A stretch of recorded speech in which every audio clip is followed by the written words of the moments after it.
Well, good afternoon. This is Mike Graen. We are going to go ahead and get started with our conversations on retail and the University of Arkansas Supply Chain Organization podcast. Good afternoon, happy Friday, wherever you might be, or good morning or good evening, depending on what time zone you're in. So thank you for spending a little bit of time with us. I am extremely excited to have a time to spend some time with Dean Frew. Dean Frew is the Chief Technology Officer and Senior Vice President of RFID Solutions at the SML Technologies Group. Known Dean for a long, long time, and I'm really excited to get into his background, his history, his thoughts on the industry, and all things related to both on-shelf availability, and specifically we'll be focusing today on the topic of radio frequency identification at retail. Before we get too far into this, I want to kick it over to Matt Pfeiffer. Matt is the head of the conversations on retail. He's got a couple of special things that he wants to share with us before we start on today's podcast. Matt, go ahead. All right. Well, good afternoon, everyone. It's great to see you. I know a lot of folks are getting caught up after being in snow all week. Mike, if you go ahead and kick it to that next slide. We're so excited that you're here, and we just want to let everyone know that the on-shelf availability group and series is presented by the University of Arkansas. The on-shelf availability, as I said, in 2022 and 2020, undergraduate supply chain program was ranked #1 in North America by Gartner, which is a leading global research firm. This ranking is highly respected throughout industry, which makes University of Arkansas graduates very sought after as they move on to internships and careers. As stated by Gartner, this #1 ranking is reflective of inclusion of global content, great popularity within the industry, robust program size, strong internship, inter-co-op partnership, and starting salary. So for more information about the supply chain program, you can see the link there below. It doesn't hurt that they're co-located in Northwest Arkansas with companies like Walmart and JB Hunt either. Just wanted to throw that out there for what it's worth. All right. We're also excited to celebrate our featured sponsor for this particular meetup, which is BrainCorp. BrainCorp knows that retailers want to operate smarter, but with many solutions, add complexities and not efficiencies. With over 26,000 robots deployed across 5 continents, BrainCorp is helping retailers with frictionless deployment of robots at scale to automate tasks like inventory management. Already powering the world's largest fleet of robotic inventory scanners, BrainCorp is now excited to offer retailers its analytics solution called BrainOS Inventory Insights, developed in partnership with Google Cloud. BrainOS Inventory Insights creates a true end-to-end solution for analyzing the inventory data collected by BrainOS, our robots, so retailers can quickly respond to out-of-stock and low-stock events and assess product details such as product location, planogram compliance, and price tag compliance. So for more information, you can contact Gavin Donnelly there at BrainCorp. With that, I'm going to open it up and basically open it up and introduce my friend Dean that I've already done a little bit. I'm going to stop sharing because at the end of the day, we're not going to have a lot more screens and things to share. But Dean, you have been in this area for 20 years or so. You've been leading a lot of very incredible retail technology companies. You are now the CTO from the SML Corporation. You got a lot of customers, and I'm sure we'll get into some examples here in a little bit, but just tell us about yourself before we kind of open it up for some specific questions around on-shelf availability. Yeah, you bet. And thanks again, Matt and Mike, for the opportunity to talk to you guys today and for the audience taking time. So Dean Frew, background in RFID going all the way back to Texas Instruments, started a company focused as I was part of the tech development, tech standards at MIT and part of another company. Thought that there was something going on with UHF, and so started a company called Extraprise, venture funded, bought it back from the VCs in 2010 and then sold it to SML in 2013, and was president of a software division and then ultimately took on the CTO role. So again, SML, one of the top providers of encoded RFID tags in the market, and one of the top, if not the top, provider of RFID solutions for stores, for inventory management and store operations. Headquartered here in frozen Dallas today, thawing Dallas, I should say. But my team has offices in Singapore, Sweden, France, Dubai, UK, US, Mexico, and Hong Kong and China. So we're seeing dramatic increase in interest around the world, and excited to be on the call today. That's awesome. That's awesome. So suffice it to say, you've been in this technology area for a while. You've been at SML obviously for a while, but in addition to that, and one of the reasons that I wanted to make sure that you came on is you're just as much as a business partner as you are a technologist. You think about things from a business perspective. You think about it, and a lot of the questions we're going to be talking about today are business driven. So I think that's really going to be important for us to do. So before we get into the actual topic of RFID and some of the things that we do with SML, I'm going to ask you to put your customer hat on. Because we've all been customers before. And at the end of the day, I think it's a great way to think about the business when you're engaging with that. But I've asked this almost every time with folks who've been on the podcast, which is, have you had an experience where you wanted something for your own personal use, and you got frustrated because the store said they had it, they couldn't find it? You had this website say it was available, then it became a on shelf availability or out of stock issue. I'm sure you've got a story, because everybody does. Do you have one that you can share with us from a customer perspective about this? Yeah, definitely. The one I won't talk about is the fact that it took me 10 months to get my pickup truck. Okay, so we won't talk about that one. That's because you bought the wrong one, Dean. But I bought the right one this time. Okay. But it happens all the time. And we have a distributed family, and so ordering things and having things shipped, ordering things and having someone try to go pick it up is something that happens all the time for us. And example this Christmas, someone saying that they had the product, then they told us they didn't, so we reordered it, and then it showed up anyway. Okay. I won't mention the retailer. No. but basically we're seeing this all the time. And it's, as we look across the problem, my wife goes, how come these guys aren't using what you guys do? And I said, it's a great question. Put that in your response back to them when you give comment. Yeah. But it's happening everywhere. Everybody is scrambling to meet the new model where you're using every one of your existing inventory stores, whether it be a store, a DC, or direct from factory, to fulfill orders. And we're seeing it in clothing. We see it in personally, clothing, furniture, shoes. Some people are doing better. Some people don't make promises that they can't keep, and they'll just tell you honestly when it's going to show up. And it tends to have done that. I've seen that now with two different footwear vendors, where they just tell you, we don't have it now, but we'll have it to you in a week and a half. Okay, I can live with that.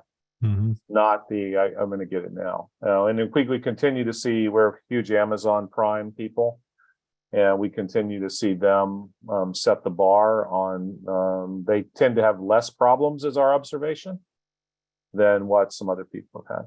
Yep. So anyway, we're all in the same boat, I think. Struggling through trial and error. Returns has become a part of my life.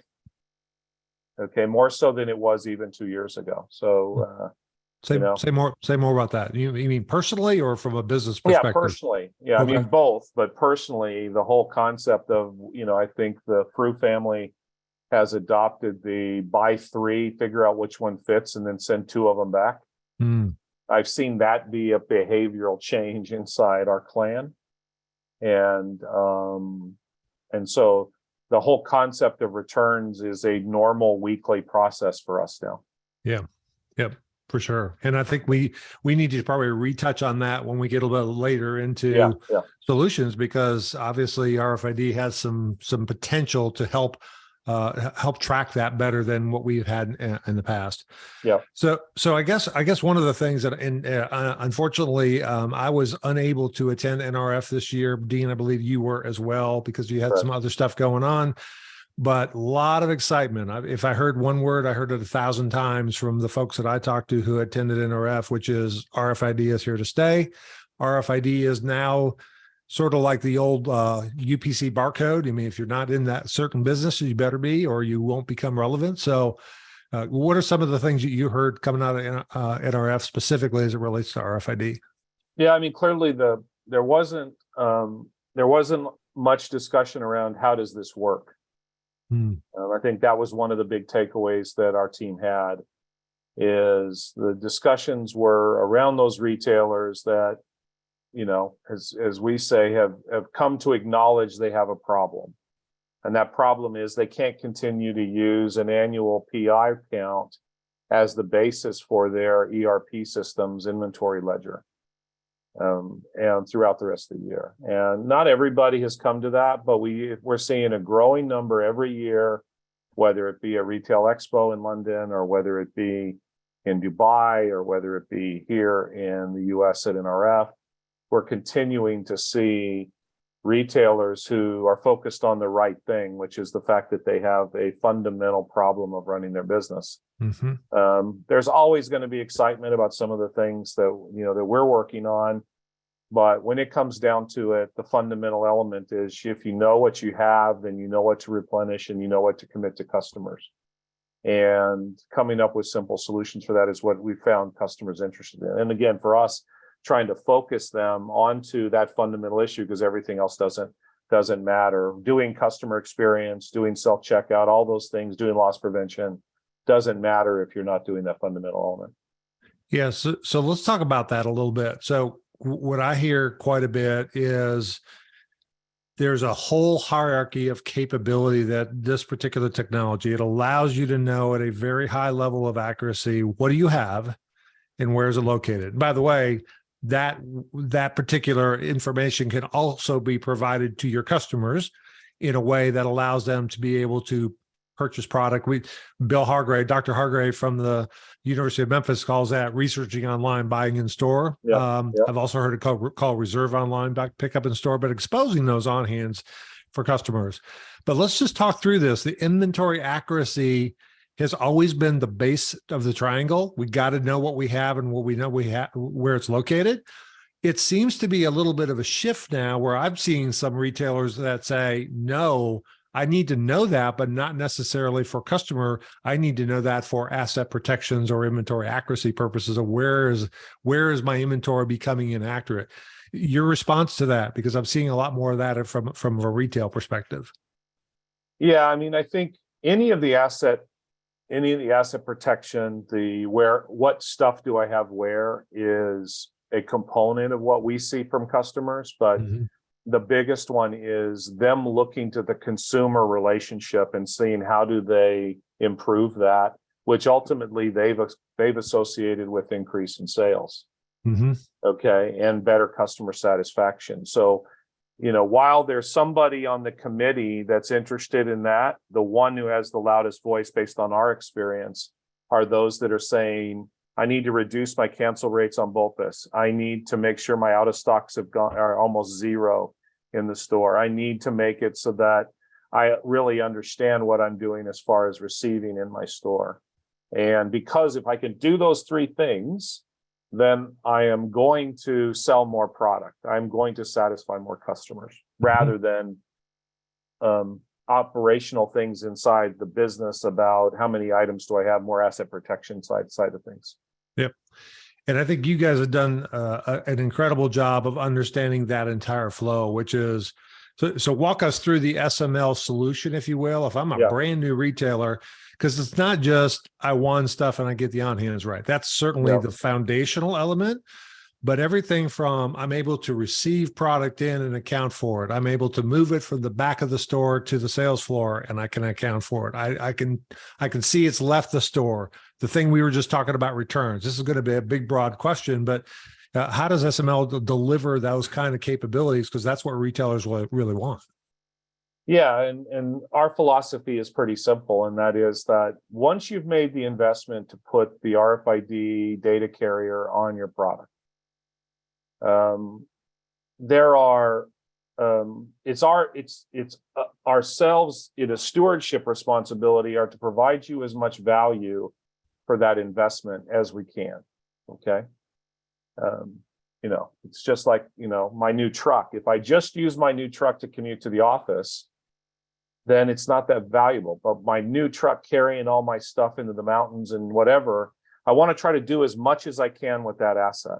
And so our philosophy has been to continue to expand and to grow the use of item level RFID in the store. So it starts out with stock count. It starts out with receiving. It starts out with moving from front to back. It starts out with stock lookup and Geiger counter finding. Then it's moving into replenishment. It's moving into markdowns. It's moving into BOPUS.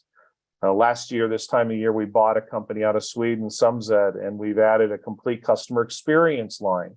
Mm-hmm. So smart dressing room, kiosks, point of information terminals, BOPUS pickup kiosks, and also self-checkout and associate level check, assisted checkout using RFID.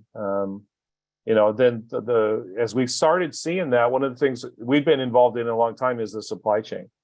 And so what we started seeing is all of our retailers, the thousands and thousands of stores that are out there using Clarity in the store, they started to recognize that there was value, and as we had as well, up in the supply chain. And so, we've made strategic investments in that space because we believe it's a natural to help the client extend their return on investment at a marginal cost, because the most important part is already there. So we've done supply chain work with multiple brands and retailers now, and things like being able to read hundreds of items in a box in 1 second at 100% accuracy, and do that at speed so that you're at 1,000 cases an hour.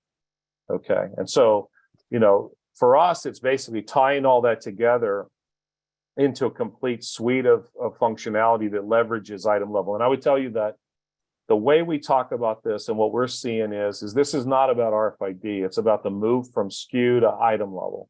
Okay. And Yep. RFID happens to be one of the technologies we use, but the fundamental change and the reason there's an opportunity for companies like ourselves is that their existing ERP systems have no idea what to do with item level data. Right. They don't even think with serial numbers on every blue medium t-shirt. And so for us, it's that transformation from SKU level to item level, and having that dialogue with the client, a retailer or a brand, to say, this is the transformational thing you guys should be looking at. Is it's not just about, do I use RFID on things? It's about, am I going to start manage my inventory at the item level? So let's double click into that, because that I think is a really important distinguishing factor. There's a lot of people who are out there leveraging RFID systems to just have a better job of knowing what they have and where it's located. We've already talked about that, but that means taking all those serialized G10s, rolling them up to a G10 and go, oh, I've got 4 of those, not 10. Okay, great. We make the on-hand change. What you just said, I think, is transformational, which is I can now do things like assign attributes to an individual SKU, not a SKU, but the item of that SKU. How many retailers do you think are really taking advantage of that? And number two, why are not more retailers being able to do that? Is it legacy systems? Is it, how do you think through that? Because that to me seems like the next big opportunity to leverage that serialized data. It is, and it's one of those things that I'm not going to give away, since my competitors are probably on this, but basically there are opportunities to know if an event is taking place with a specific blue medium t-shirt that would allow me to address a lot of business benefit. Okay. Yep. But you've got to have all that information first. You've got to be able to have received it. You've got to be able to have done a stock count here, frequently. And what we're seeing is, again, back to that pyramid that we use. Once you've got that fundamental in place, you're opening up a whole nother set of business opportunities of leveraging that information, whether it be loss prevention, whether it be customer engagement, whether it be fraud, there's a number of things out there that we are currently, take, for example, it's not a secret, but we have a markdown application that's deployed in multiple retailers.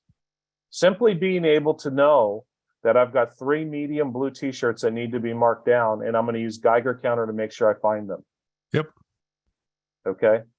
Not a very sexy app, but a huge value for many retailers out there. And you couldn't really do it if you were operating only at the SKU level, not effectively, at least. Right. Yep. Absolutely. So you can see them too. We have a couple of questions. Yeah. One from Robert Taylor. I think it's more of a comment than a question, but could be transformational with products that have expiration dates of various sizes. Obviously, in the food industry, people are definitely looking at that because that particular serialized G10, we know what date and time that tag got provided, and it potentially could have a when does it expire, when does it need to be marked down, et cetera. Great perspective. Julie's asking, how is location of product tracked by RFID? I think that allows a little bit with the Geiger counter function. Maybe explain that one a little bit more, Dean. Yeah, I mean, there are technology. Let me just comment on Robert's comment. Sure. I think that there are a lot of things, believe it or not, in the retail sector outside of food that have expiration dates. For example, cosmetics. A bunch of cosmetics have expiration dates, just like packs of cheese. Mm-hmm. And so that whole concept of being able to address lot code and expiration date are data attributes that are having to become part of the product that we're involved in. Okay. I think it was Julie asked the question. Yeah, Julie asked a question about product location. Yeah, and RFID is really, really good at counting a lot of things fast. What it's not good at, especially now that the technology has evolved, is without a lot of money and a lot of infrastructure to be able to pinpoint something down to a very small number, a small area, a CEP, if you will, taking the military term. And so, so it can be done. But what we're finding is most retailers out there kind of know where everything is, and they're having labor issues now. The last thing, we have customers that are replenishing 1,000 to 2,000 items a day on the floor. They don't have time to go look on a handheld, to go look at a dot someplace on a screen. Mm-hmm. They know where they put away the children's wear, and now they use Geiger counter to zero in on the size 12 onesies and pull those to the floor through our replenishment app. So location is something that I think is going to continue to evolve. But again, we're very driven by customers, and customers, we want to be very sensitive to all their problems, not just their inventory problems. And one of their problems is they're just trying to staff their stores and minimize the impact on their store staff. And so a lot of what we do with our applications is trying to make their jobs more efficient, and to do it in a way where the user is not just inundated with information, but we try to boil it down and allow them to sort it and so on. And I think location is part of that. So I think we're a ways away from, there could be breakthroughs, but we're a ways away from coming up with something that a user will actually, other than a cool demo. If you think about doing this every day in a store that has 200,000 items in it, it doesn't seem practical to me right now. So I want to jump to a question that wasn't asked, but it was kind of inferred by these questions. In the past, the GS1 encoding standards has basically been, I have basically the G10 of the item, I have a serialized number of that item. And everything else was a data. So it provided me not only the UPC of the item, but a unique number that connected those things together, right? Yep. In the future, we're going to see an expansion by GS1. This is not a GS1 commercial, so I'm not trying to do that. But there's going to be a standard that says, if we open up the amount of size, that we could actually contain more things like food safety things, like expiration date, et cetera.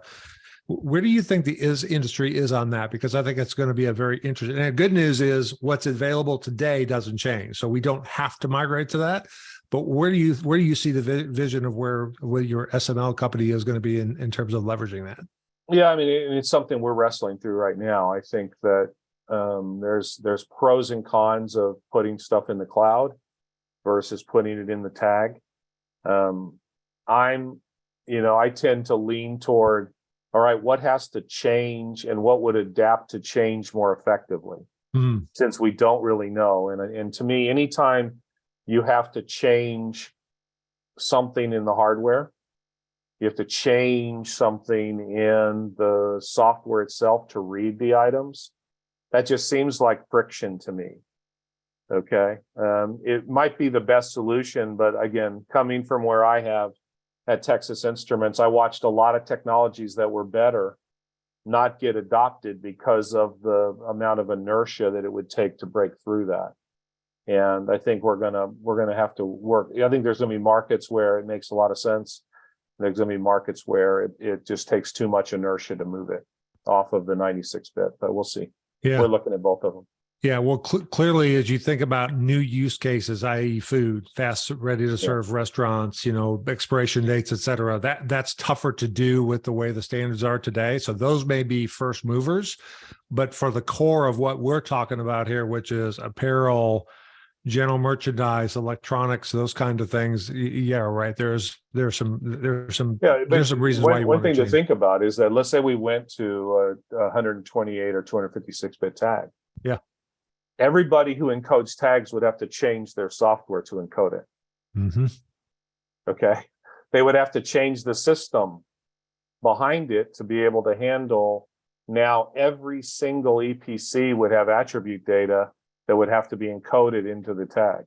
Yep. And so if you just start at the headwaters of this process, there's change. And I'm sure that some technology providers will move down that path. But for mass market, there's a lot of change that has to take place. So, yep. Yeah. So it actually took 25 minutes for JW to actually ask a question. That's the latest he's ever been. So JW, I'm picking you on a little bit, but JW is he participates a lot of these and asks very, very good questions. And I think his question is a pretty good one, which is the GS1 standards and leveraging EPCIS, which is the kind of, it's been around for a lot of years, the way that serialized data gets transferred. He's specifically asking about potentially leveraging that from a claims compliance. Is it too early to tell whether that's going to be successful, or would you plan on that kind of being the right approach? Well, I think that, back when we were establishing the standards in 99 through 2001, EPCIS was becoming was part of that dialogue. And I think the challenge has always been, what's the business value in the context of every customer has their own ERP systems? So is it going to be food where EPCIS is going to be, or pharmaceuticals, or something else other than the mass market that we're currently involved in? Mm-hmm. And I think the jury's out on that, but when you think about to truly leverage EPCIS, we have one customer that we've got thousands of stores live. They have hundreds of factories, hundreds of DCs. For you to truly use EPCIS and global location numbers and so on, you've got to put in a ton of item level infrastructure to make that happen. And if you don't, then you've got gaps basically in some of those things. So I think it's going to be interesting to see how that plays out over time. Well, I hope you enjoyed that podcast with Dean Frew. We didn't have enough time to get through all of it, so we're going to pick it up right again next time, just at this same level. We're going to talk a little bit about some of the future technology and capabilities we see with RFID. Look forward to seeing you then.